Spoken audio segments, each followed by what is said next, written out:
Hello, good morning. Hope you're having a great day. Buenos dias, guten Tag to our German audience. We're going to be there in a couple of months for one of our next Service Journey Day activities. And thank you for joining today's podcast of our in-service series. We have Cole Sutter, who's the Vice President of Global Customer Success at Syncron, who's going to be joining us in talking about this very important topic, which is unlocking profit through parts strategy. Thank you for joining us, Cole. We'll get to a formal introduction of you in a second. And to our audience, why are we even talking about this? And there's two big trends that we're bringing up during our symposium this coming September 8th through the 10th in Chicago, as we think of what is next for service and what are the things where we perhaps need to rethink some of the long-held assumptions, where there's some new opportunities for driving efficiency, for uncovering value across the different stakeholders. And one of them is the places where the service chain is still very disconnected in places that matter. All these links between functional areas where data that is collected in one and could be beneficial to the other is not getting across, and we're still solving for local objectives, for incentives that do not span across service parts to remote support to the field service. The other is moving on offense. As we think about many of these functional areas, the underlying message has been don't mess it up, particularly true for service parts. You got to make sure that service parts are available because otherwise everything goes down. But not always has it been seen as a lever for driving profitability, for driving better business, for improving the relationships with the customer. And overall, we see this trend, and we've been speaking to it as moving on offense on service parts. And that is why we believe this unlocking the profit and rethinking the ways in which service parts can connect to the overall strategy is such a pertinent topic to get into today. A little bit of housekeeping before we get into all of that. As you know, today's podcast is being recorded, so you can go back to it, revisit, share with your colleagues. We also like you to be a participating audience. So if you have any comments, please drop them on the chat on LinkedIn. We'll try to get to them, respond promptly either during the podcast, or we'll be following up on that. And without further ado, I should introduce myself first, which I didn't do at the top. Gerardo Pelayo, the Vice President of Research and Advisory at Service Council. And I'm so excited to welcome Cole that I forgot to talk about myself. So, Cole, why don't you follow that? It's been great knowing you so far, but why don't you share with the audience a little bit about yourself, your background, and your role at Syncron? Yeah, sure. And thank you so much for having me. So yeah, my name's Cole Sutter. I've built my career in the service and operations space. I've been at Syncron a little over 7 years, and I've been fortunate to wear many hats over the course of this time. Everything from implementing our software to being a customer success manager to leading product operations, the chief of staff, and then now leading customer success.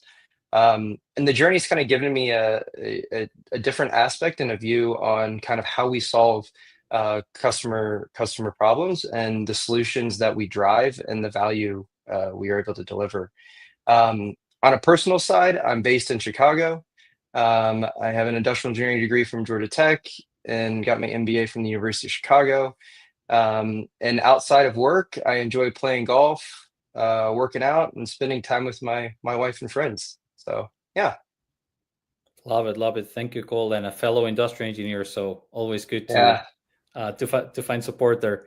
And if I could double click on some of that, can you also expand on what is the relationship that Syncron has with your customers? Where do you add value? Where do you insert yourself within this space?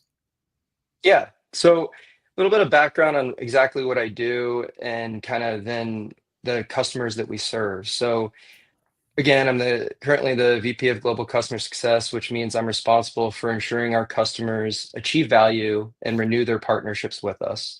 My team focuses on aligning Syncron solutions with customer goals and really being that trusted advisor to the customer. It's really cool to see how one tweak in the process or better use of data can make a huge difference in uptime or Mm. customer satisfaction. And as an industrial engineer, like you said, that stuff really gets you excited. And Syncron as a company, we specialize in the aftermarket service space. So in plain terms, we help OEMs, distributors, dealers manage spare parts. The core areas we work on are pricing, parts planning, warranty, contract price, and technician enablement. We work mainly with industries like automotive, industrial machinery, construction and mining, and agriculture. And our aftermarket intelligence platform is all about increasing after sales profitability and product uptime, which ultimately helps our customers increase satisfaction to their end customers, right? So I like to say, for us, people don't just buy Syncron because we have great software. They buy because of our expertise and commitment to Mm. parts and service. And that's great, and it's a good segue for where I wanted to start this conversation because just last month we were at we were at the Gillette Stadium uh, in the New England area. We had Mhm. one of our service journey days where Daktronics hosted the event, talking about remote support and field service. And one of the participants said, "Well, has anybody actually gotten into service and the whole P&L conversation without having service parts as a component of that?" Because, and his claim was, service parts is the element that actually brings the P to P&L. Mhm. And there, the data tells a story towards that we check with our community every year on the service leaders agenda at the start of the calendar. And very interesting how the objectives are shifting. We saw that for those that are not prioritizing improvements around service parts, half of them, 55%, were thinking about increasing their profit margins. But for those that are thinking about service parts management as a key area that needs to step up, 80% also had higher targets from a revenue and from a margin perspective. So very strong correlation that we're seeing there, which is something that I'm happy to see, the acknowledgement of service parts. Is this something that you would agree with, Cole, that service parts puts a lot of the P in the P&L conversation? Yeah, I mean, such a great question because I think it's not well understood by many not in the service space, right? Um, Service parts and after sales service are major profit drivers, right? And it's often surpassing the profits from selling the original equipment.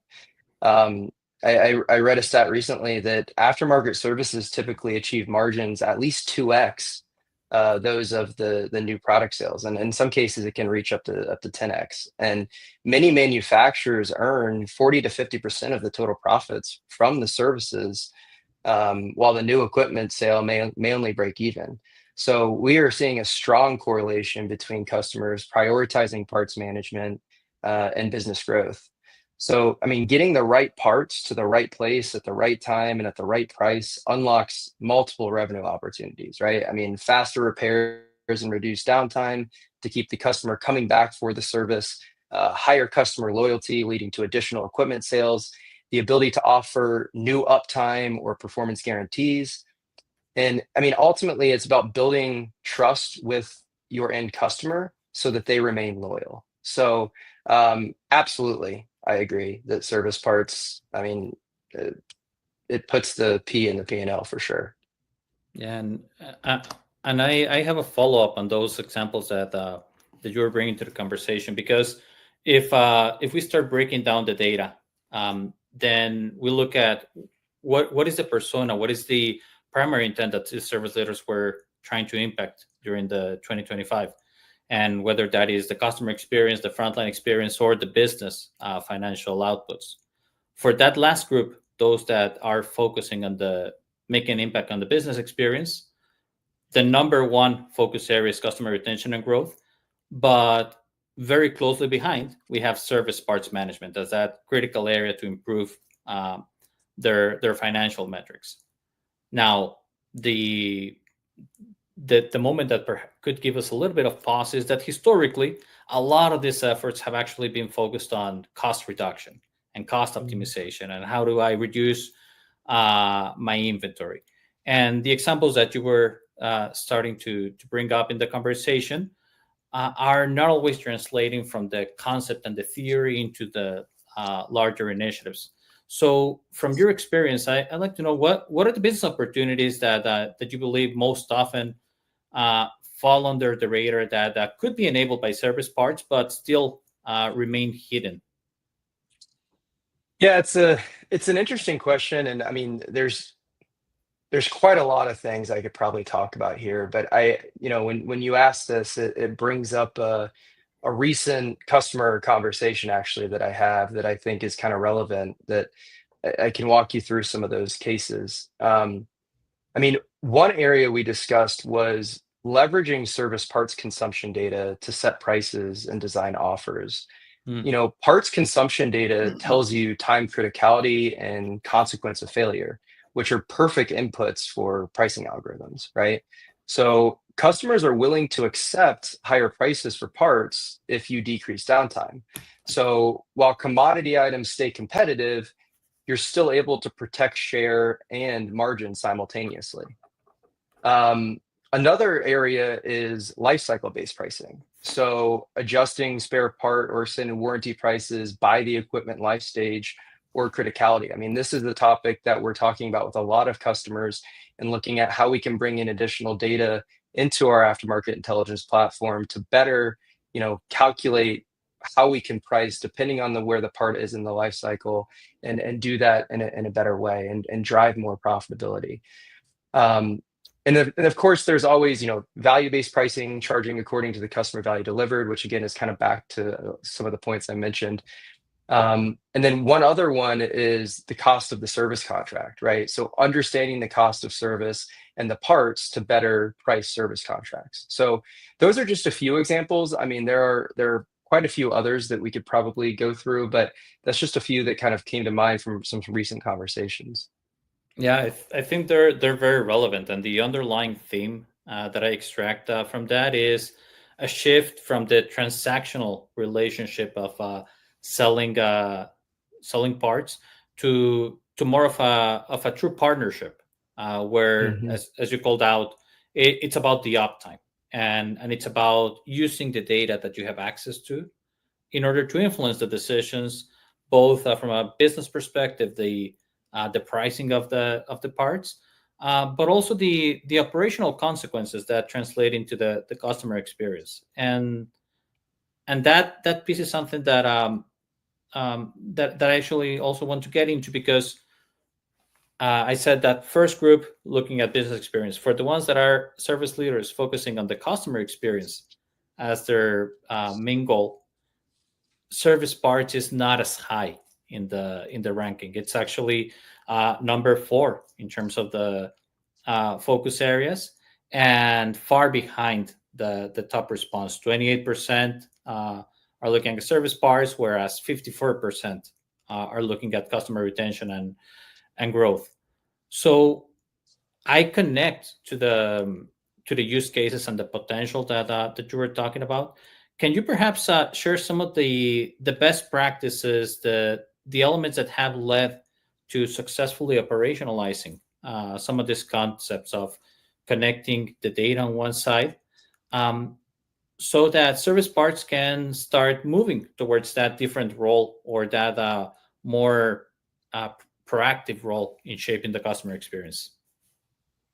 Yeah, and that the point you made about moving from, transactional to more of a partnership, I think is key here. I think that is one of the fundamental things that everybody needs to understand. I mean, customers judge service not just by the courtesy of the technician or the capability of your product, but really by whether the problem is resolved quickly, right?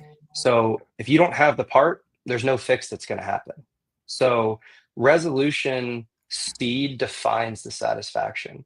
So for the majority of our customers, the asset they sold to the end customer and the end customer is bringing back for the service is the revenue enabler for the end customer.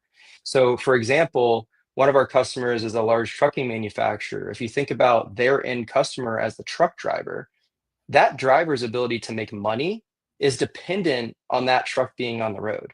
They can't afford to wait for service.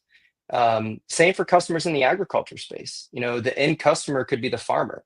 Not having a part could make them lose the ability to harvest at the right time if they're not able to get the right part.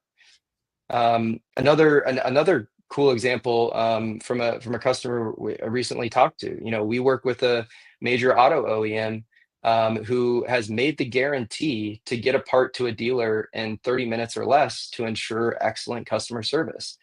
And that kind of started as a customer service initiative for spare parts and has turned into a huge competitive advantage for them. And we're super proud of the value that we're able to drive to our customers and the things that we're able to do by looking at optimizing and providing better customer experience. I think the bottom line, I mean, parts management is the hidden hero of the customer experience. It's the bread and butter. Bread and butter. It's quiet, but it's essential to consistently meeting or exceeding the customer's expectations. And again, similar to what I said earlier, for manufacturers, the initial sale only represents 20 to 30% of the lifetime revenue. So that remaining 70 to 80% comes from the aftermarket service. So by providing that great customer experience, there's a true impact to your business. Yeah, there's definitely that long tail that if we look at the other side of the experience, when the part doesn't make it there, when you don't proactively anticipate or send the right part and they're losing money, that's revenue that you're gonna miss, not for that event, but in the entire relationship with the customer. And an implicit part of that experience, I believe, is trust as well. Trust with the customer. I feel it every time I take my car to the mechanic. Shame on me, I know close to nothing about what's going on under the hood, and there's always this uncertainty of well, do I really need this, or are they just trying to sell something out of it? The moment the mechanic commits to, hey, I'll make sure that your car is running smoothly, as opposed to, yeah, you need to rotate and balance and change the brakes and so on. That is a completely different relationship in terms of trust. Are they focused on my outcome, or are they focused on my near term revenue? And I Yeah. like how you explained how the data that is available is helping to make these decisions quickly enough to be able to operationally fulfill against that trust, and therefore build that customer relationship, build that customer growth, leverage the potential for revenue. So you inspired a lot of the I thinking out loud, but I really like it as the dots start to connect to one another. And I brought up the whole defense to offense theme, perhaps in the conversation earlier. And one of the biggest examples I believe is when you can look at the available inventory and the historical service events and use that to shape some of the demand. Applying this kind of proactive mindset to the customer experience, do you see this role of service parts? Do you see it changing? Do you see it expanding, especially amongst perhaps some differences between the top performers and the rest, that you'd like to share with the audience? Yeah, it's been interesting to kind of see the evolution over the time at Syncron. I mean, it customers have really evolved a lot over the past, let's say, 10 years, and how they have focused on spare parts. I think there are quite a few customers that we're seeing that are doing a really good job to start moving more to this offensive approach, right? I mean, spare parts management was always kind of reactive. You hold your inventory, respond when something breaks, you minimize the downtime, and you move on. But as you said, the goal is to get ahead of the service event, right? You want to be predicting when that service event's going to happen, so you already have what's needed when it occurs. So no one does this perfectly yet, right? I mean, this is something that, and I don't think anybody will ever do it perfectly, but there's tons of ways you can improve it, right? And every customer that we're working with is trying to figure this out, and they're just at different stages along that life cycle of kind of moving from that defensive to offensive approach. But I think the big thing is customers have so much more data now on their assets, right? They have all this data that they're collecting on the assets, and they don't necessarily know how to make sense of it all, right? And they need to use this data to enable them to go on offense. And this is something that we're helping a lot of our customers do with our aftermarket intelligence platform by enabling customers to better use this data to plan parts, price parts, and perform the service. Now, I think another thing that people, get sometimes caught up on is, well, is that aftermarket intelligence that you're using, is it AI ML, or is it a statistical model, or what is it? And I think what's key is a lot of what we are doing is looking at how we can provide the best solutions with the data that you have. And we are looking at a lot of different ways AI and ML can be applied to that. And we've already applied some of that with our customers. But I think it's Mhm. important when people think about this to not get too caught up in, oh, is it AI or is it ML? But is it solving the traditional problem? Because these problems don't necessarily change. It's just that we're solving them in better ways. And AI and ML is really just an enabler to solve big data problems faster, right? And so I know that's a question that a lot of people have asked, and I think it's just important to, you know, focus on what is the problem I'm trying to solve, what is the data really telling me, and Mhm. focus on how can AI ML, is there enablement that it can use, and that's where we're trying to bring those cases or those solutions to our customers, where it's applicable and makes sense. Yeah. And honestly, oh, I'm sorry, go ahead. Yeah. No, no, no. Please finish your Uh, thought. I was gonna say, I mean, honestly, I think this is what makes me so excited about being in this space. And I think, people say, oh, you're in the service space, it must be, kind of a slow space. No, I think there's so much opportunity and so much, change occurring. And the competitive advantage for our customers is really about the proactive parts availability and driving that deeper loyalty. And spare parts are really evolving from the cost of doing business to a relationship asset and a key tool for customer retention and long-term value creation. Yeah. And a couple of reactions. The first one, whoever said that service should be slow and boring has definitely not spent a day in service. It's everything but. No, we can argue about how exciting that is and all, but it's definitely not slow. And on a more serious note, what you were saying really resonates with me. And part of the evidence to that in the symposium that we have coming up, and I know Syncron's going to be there. Thank you for continuing to support the community and advance those conversations. But it's a 3-day event, and day one, we're focusing it on purpose because there's so many possibilities out there and so many directions that service leaders can take that we don't want to lose sight of, hey, what is it that we're actually trying to achieve? And in order to inform that conversation, there's two elements. One is from a data and technology perspective, how do we move from the art of the possible towards the art of the relevant, which is, in a nutshell, I believe, what you fleshed out. We got to understand where does it fit and how to be smart around that being faster and being achieving scale in a more efficient way.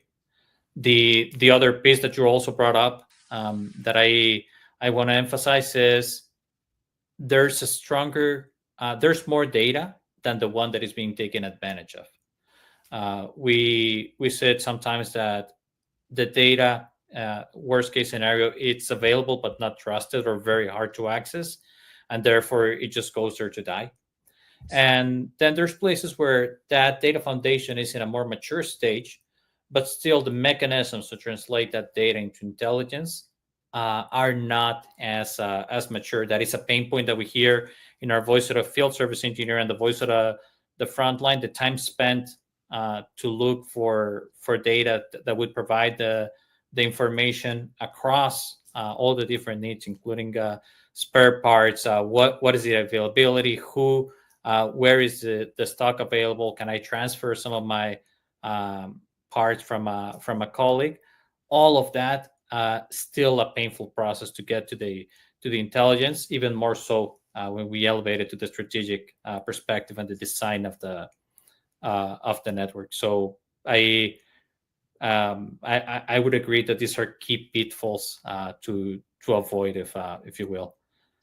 There's a couple of points that I would like to get into before we run out of time, though, and we've been talking a lot about the possibilities and it's exciting and the potential for revenue, and sometimes that can be misconstrued as we got to get more contracts, and when we do that, automatically profit's gonna go up. If I could draw a parallel between what we were just talking about, too much data doesn't automatically translate into a lot of intelligence. And similarly, having more contracts could be just a very efficient and scalable way of losing money if you don't set them up correctly. So, do you have any advice, any lessons learned, any practices that that you're applying yourselves, perhaps, on how to approach this in an intelligent manner, the design of the contracts to support the revenue and profit tracks? Yeah, this is a great question. So, I mean, service contracts are not automatic profit engines for sure. So, I mean, we talk to a lot of customers that are looking backwards and chasing the performance of the contracts, right? And this is super tough to do mid-flight when you've already committed. You can't go back and renegotiate that contract. So, poorly designed agreements can become liabilities if your true costs and your risks are underestimated. I read an article from McKinsey recently that said, manufacturers that launched sophisticated aftermarket offerings without aligning them to strategy or capabilities failed to capture expected value. So to do this properly, you need to integrate the service contract management with parts planning, with supply chain teams, et cetera, to ensure that the commitments are feasible and that they remain profitable. So we're spending a lot of time with our customers, working with them to get their costs together, to put the proper cost prediction, uh, you know, into our service contract price solution, right? Because you have to know what all those variables are. And the next step of this is looking at pricing these and being able to respond to the customer needs faster when they want more flexibility. A customer may want a contract with 6,000 service hours when the standard has always been 5,000, or needing to run a forklift in a freezer. I mean, it sounds funny, but that's an applicable case that we've heard. And so the end customer wants the flexibility to solve the specific cases that they have, and they don't want to settle for the one size fits all. So I think those that can provide that flexibility, but that can do it in a way that is data driven and that truly understands the different cost variables have truly a competitive advantage. Yeah, love it. And the when we think about being proactive, this is an area that I think is underserved. Proactively Mhm. thinking about the send of these contracts and capturing the voice of the customer, not just collecting the data on it, but truly leveraging the examples that you brought up are a great reflection of that. Of how do you know what they care about, and how do you make the decision of is it something that makes sense, and how do we need to prepare ourselves internally.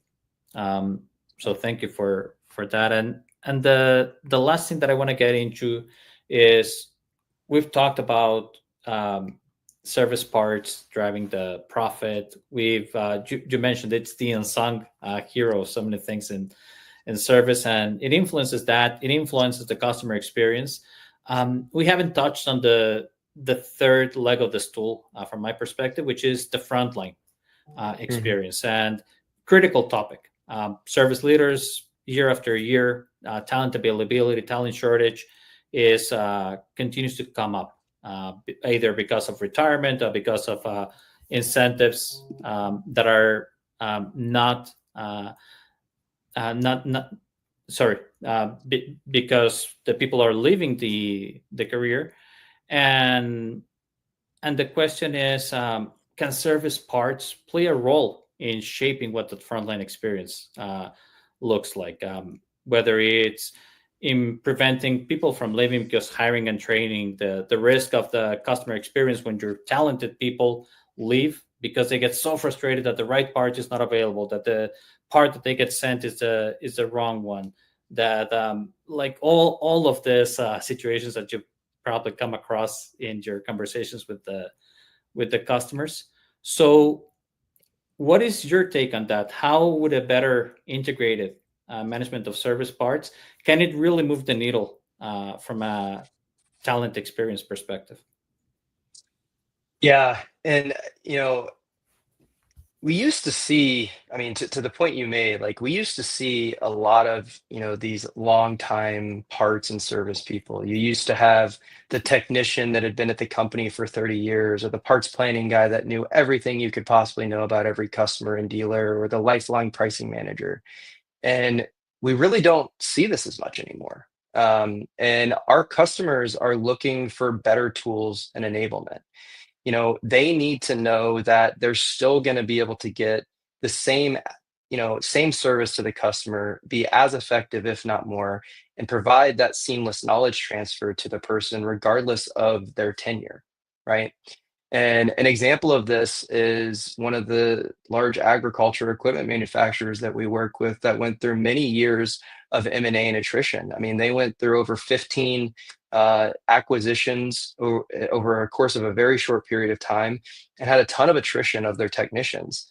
And we were able to use our technician enablement solution to bring a lot of this information together and help the technician with onboarding and get the technicians up to speed to do their job quickly and be able to get that first time fix where they need it, and being able to be effective, right? I think the other part of this that people need to consider is the end customer expectation, right? For service, I believe is much higher now, right? We live in a very fast moving world where people expect things instantly. And your frontline worker needs to have the tools that allow them to serve the customers to the standard. And nobody goes to work and wants to deal with unhappy customers all the time and feeling like they don't know how to do their job. So I think it's also a matter of, you have to enable them with the right tools, and to make them successful so they can ultimately make the customer successful. And a lot of this is about having the right parts and being able to fulfill that fix, right? I said earlier, no part, no fix. So you got to have those things. You have to have those parts when it's the right time, and you have to enable them. So having the right part at the right place at the right time for the right price will increase your employee satisfaction, your customer satisfaction, and drive profit. So, I mean, to me, just from what I've seen, I think integrated parts management is not only just an operational win, it's an employee experience win that Mhm. retains skilled people, and it underpins customer and business success. Yeah, fully agree. And um, to put a corollary on that, put some data behind it. The first time fix misses due to parts in our 2025 state of service parts research said that I'm pulling the data point here. Over 40% of first time misses were due to parts, and there's an additional 41% of service supply chain leaders that are not even tracking how part availability and sending the right part is influencing the first time fix experience, which gets into the friction with the front line, gets into the customer experience, and ultimately the revenue that we've been talking about. So thank you for so eloquently connecting the dots for us, sharing all these stories. I'm sure it's been a very informative conversation for the audience here.